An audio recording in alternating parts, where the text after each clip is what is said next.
Hey friends, and welcome back to the channel for another furniture makeover. In today's video, I'll be transforming this dresser, and I got this one for free on Facebook Marketplace. It did come with a pair of nightstands that I already transformed and sold. So I will say I did make a reel over on Instagram. Check me out there at Beauty from Neglect. I may or may not be posting that short to YouTube soon. I'm not sure, but keep an eye out for that. Now, the top of this dresser was very scratched up, and the base of this dresser, in my opinion, was really just not a vibe. So we're gonna take care of that on today.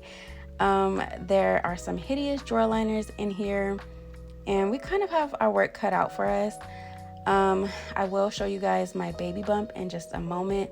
I'm 6 months pregnant, and if I'm honest, I'm starting to feel it. I'm getting tired more quickly these days, and if you find that I'm out of breath in this voiceover, that's probably why. I will also say that this dresser has the same detail that last dresser I did. It's a different brand, but they have that same trim across the middle, so I thought that was very interesting. But jumping right in, we're going to start by removing the hardware, and then we're just going to go from there. Most of you all know my process by now, but if you're new here, you may not. And welcome also if you're new. We just hit 5K, so thank you so much for that. And yeah, with all of that being said, let's just jump right into this transformation.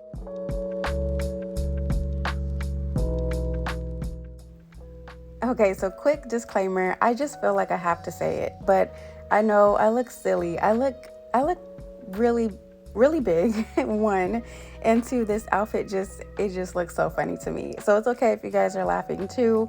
I'm laughing with you. I tried to crop myself out as much as possible, but this is honestly the most comfortable thing that I have in my work pile to wear. It's the most flowy and the most cool.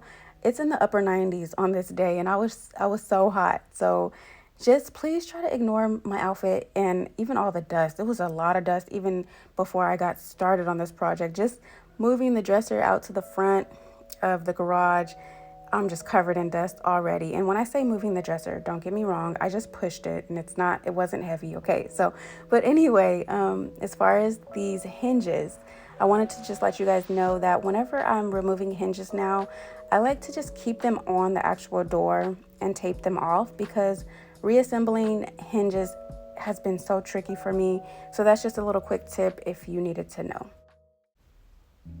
So as for cleaning, my process is always the same. I usually just reach for Dawn soap and warm water, but before we even get to that part, I did need to clean out the inside of this dresser. There was a lot of hidden treasures in here, so I'm gonna remove all of that, remove this dust, and then go ahead and clean with my soap and water, and always remember to rinse.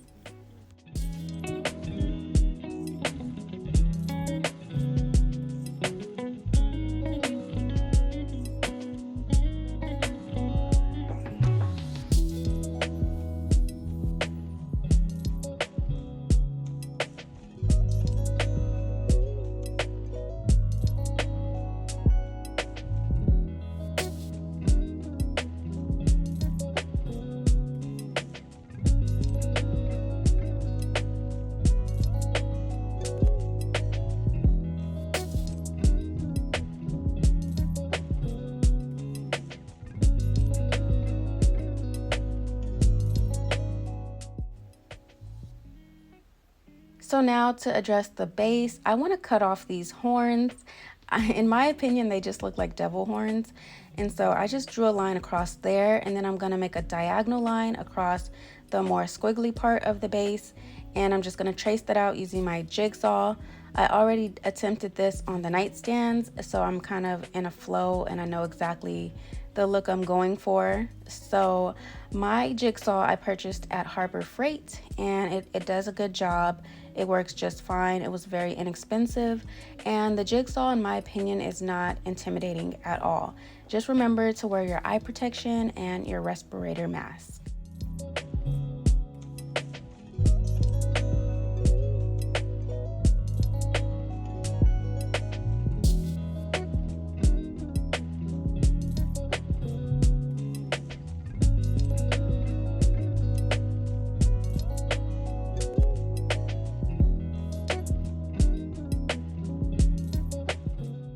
After I repeated the process on both sides, I didn't really quite like this look, so I went ahead and just cut that center section off.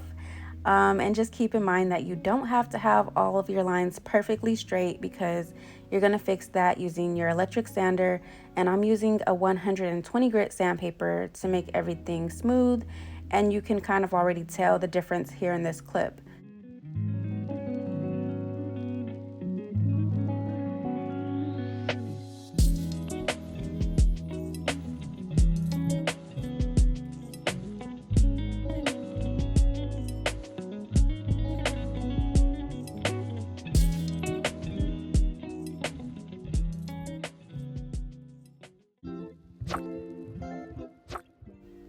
So the last step is to address those hooks, and I'm going to take some painter's tape or frog tape just to catch my Bondo.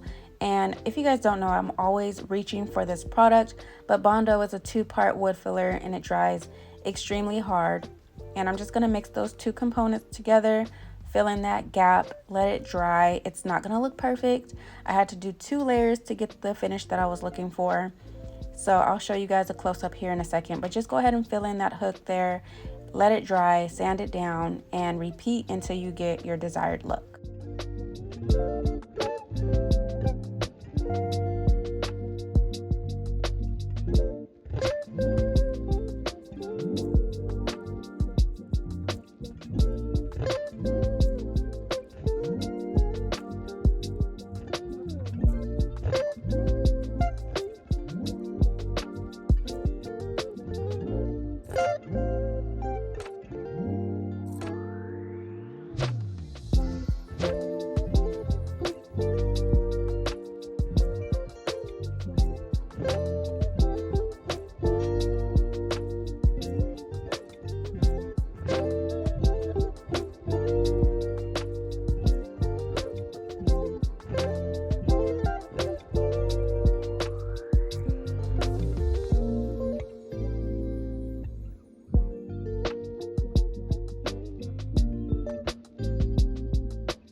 So for the sanding portion of this video, I kind of already did that right side off camera.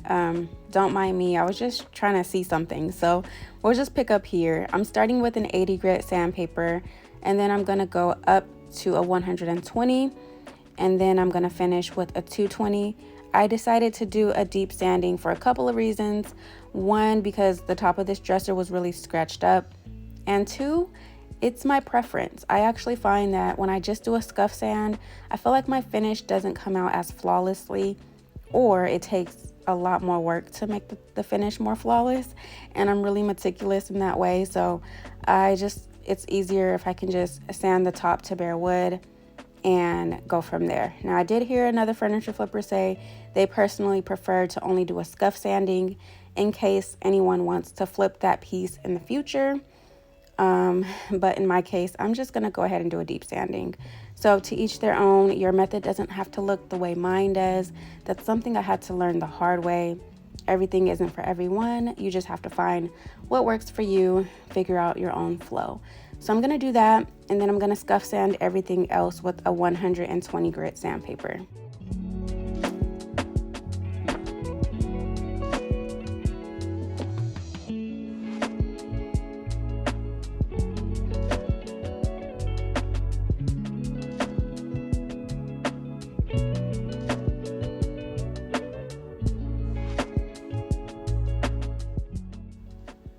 So this is the completion of day 1. I'm very satisfied with the results of the base in particular, and then I'm also satisfied with the amount of work that I did finish.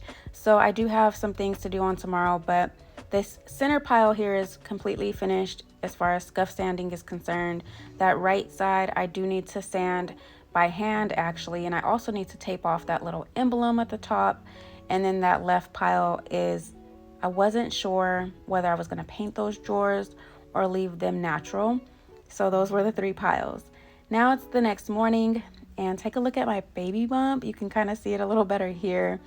But actually, I'm just jumping right into the process. I'm trying to get this done while it's still cool outside, and I'm just hitting the entire dresser with 2 coats of primer. Now, I do need to make a disclaimer. I did have to reach for my Zen Bin primer.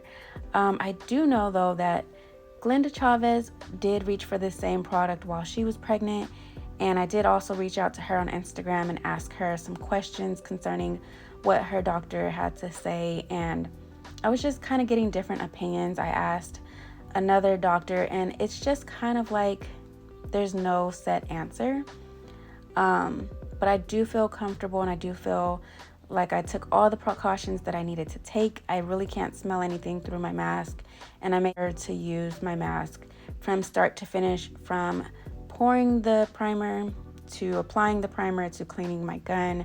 So, and also too, we did get clearance, my husband and I, from God before we even decided whether or not I was going to get back into the flipping journey. And I do feel like, we feel like God gave us a yes. So I just do believe that that we're safe and protected, and I'm still being cautious about different things. But I had to use this primer for the paint color that I chose on today, which is a very light color. And I need this primer in particular to block tannins and bleed through.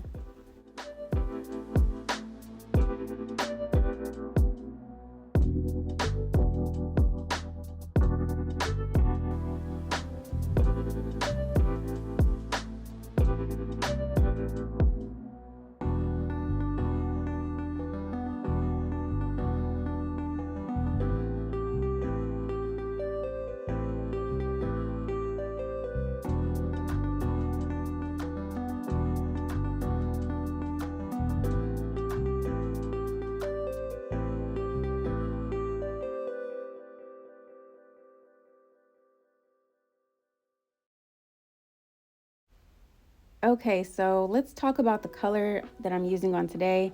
This color is called Sanctuary, and it's by Sherwin. It's another color from that amazing pamphlet that I showed you guys a couple videos ago, or maybe it was, I don't even know, maybe it was the last video, but it's the same pamphlet, you guys. I love that pamphlet. Now, I will say it's practically just white. It did look a little different on the pamphlet. I thought it was gonna have a little bit more creamy undertones, but it's white. I tried to do a close-up so you guys can kind of see the difference between the paint and the primer, because it is a tinge darker, but not by much. So if you're not into white, then I wouldn't recommend this color. I actually personally don't care to do pieces in white, but lately here I've been trying to make pieces that are going to be a quick sale, because I'm really in the business of making money right now, even more than I am in the business of just creating for the sake of creating, because I love to create. But right now I'm just trying to build up some funds. You guys know we have a baby girl coming, so I want to make a quick sale. So there's that. And moving right along, I'm going to go ahead and polish the hardware. It was extremely dingy, so if you guys don't know this trick by now, you're just going to mix half and half water and distilled white vinegar, boil it for about 10 minutes, and polish it with an SOS pad. And here's the finished results of that. So that's pretty much it for this flip, you guys. I will say staging is everything, so keep that in mind. And with that being said, we're going to get into the before and after of this transformation. If you made it this far, thank you so much for rocking with me. I appreciate you all for all of your continued support, and let's get into it.